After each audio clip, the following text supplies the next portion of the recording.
এইমাত্র অপবিশ্বাস এবার নতুন স্টাইলে পোশাক পরে ইতিমধ্যেই লাইভে এসে সুখবর দিলেন। চিটাগাঙ্গে ইতিমধ্যেই দেখা যাবে ২৩ জানুয়ারিতে দেখা যাবে এক অনুষ্ঠানে, সেখানে ভিন্ন লুকেই দেখা যাবে অপবিশ্বাসকে, যা শুনে শাকিব খানও চমকে উঠছেন অপবিশ্বাসের কথাগুলো শুনে।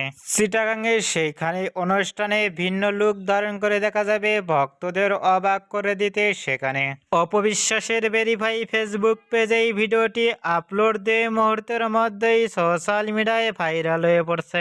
অপবিশ্বাসকে এবার লাইভে এসে এরকম লুক ও ফিটনেস দেখে ইতিমধ্যেই ভক্ত ও শুভাকাঙ্ক্ষীরাও অবাক হয়ে পড়ছেন অপবিশ্বাসকে দেখে। অপবিশ্বাসকে এবার লাইভে এসে এরকম সুখবর দেওয়াতে আপনাদের কেমন লাগলো নিচে কমেন্ট বক্সে জানিয়ে দিন। নিত্য নতুন ভিডিও পেতে চ্যানেলটি সাবস্ক্রাইব করে পাশে থাকা বেল আইকনটি বাজিয়ে দিন।